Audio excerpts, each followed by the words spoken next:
What is up, guys? Jeff Fried here, and today I want to talk to you about this little guy. This is Sony's FX3 from their cinema line. This thing is powerful, and I want to dive in and explain to you why I feel that way. I want to show you some footage I recently shot on this camera of UFC lightweight Drew Dober.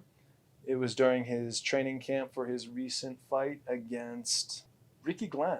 If you're a UFC fight fan, you might as well check out that fight if you haven't. It's on UFC Fight Pass. It took place October 7th, 2023.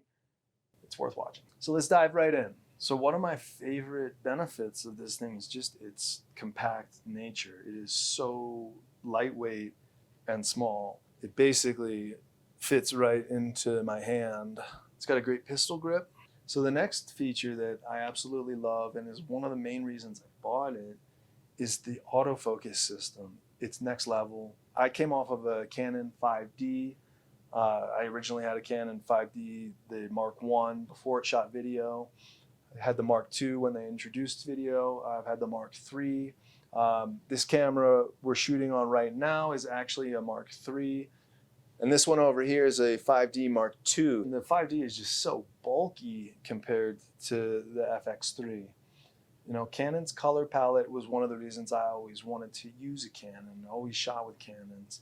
I always loved the output, you know, by comparison with Fujifilm or with Nikon or with Sony. I just always preferred that color space. Something changed though recently. This thing has won me over. I'm in the Sony camp now. Forgive me, Canon. I still do use my Canon for stills, but when it comes to cinema, when it comes to any kind of video footage, this is where I'm at.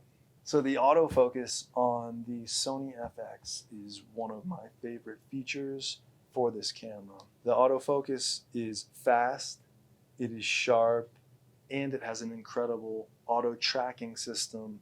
So as you're moving through space following a subject, this just keeps you sharp. It uses an AI system to track the eyes, which is incredible, or you can turn that off and you could have it track on whatever you lock to. So you got a lot of options there. Another aspect to the autofocus system that I really like for this thing is that it has a touch to focus feature. So if you're following somebody through space and they're moving quickly, you just touch them, it'll track for you. So as you keep them in the frame, it'll just track. The autofocus is perpetual. So aside from being compact and lightweight, aside from having that stellar autofocus system with the touch feature and the auto tracking, this thing is also a full frame image sensor. It shoots 4K, and it also shoots 4K at 120 frames per second if you want it to. What does that mean? For those who don't know, it's slow motion. You can shoot super high definition slow motion with this thing while letting that autofocus track your subject around. Those are two great features right there. If you want to shoot even slower slow motion, it goes to 240 frames per second, but it drops down to 1080p, which is still HD. So if you are trying to shoot super slow motion and stay in high definition, this little beast will do it for you. It's incredible. If you do choose to use this to shoot photographs, you will notice there is no viewfinder for your eye. So what you have to do, flip out this back part. You can hold it out to the side or you can flip it around. I'm sure you've seen something like that before. And then one of my favorite aspects is the wide dynamic range. Wide dynamic range means highlights to shadows.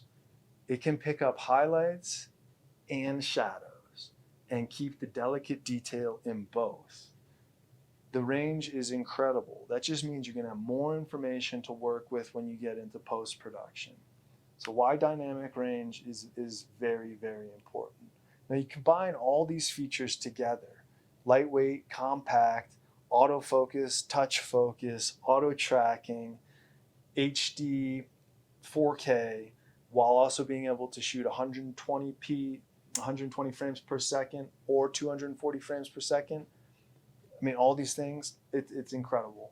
All right, so without further ado, let's dive in, check out some footage I shot of Drew's training camp using the Sony FX3. I paired it with the Sony 50mm 2.8 macro, and I also put the Pro Master 1.3 to 8 stop variable neutral density filter on there. So enjoy.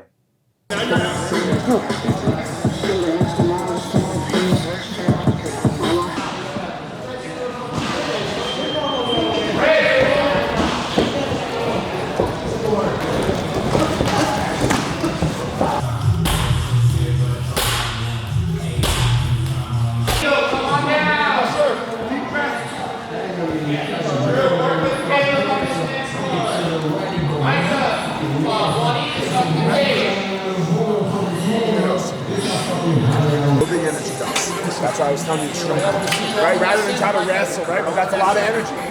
Okay? Middle round, middle.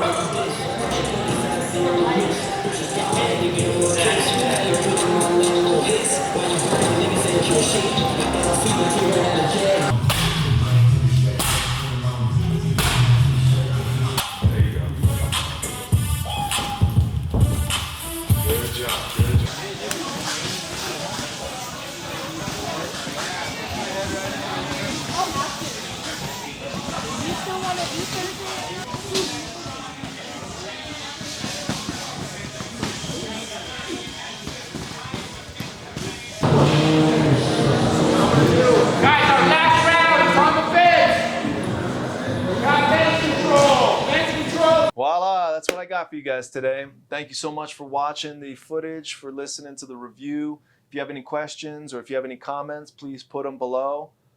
Please hit that like button, hit that subscribe button. There's plenty more content that is in the pipeline, so stay updated. See you around.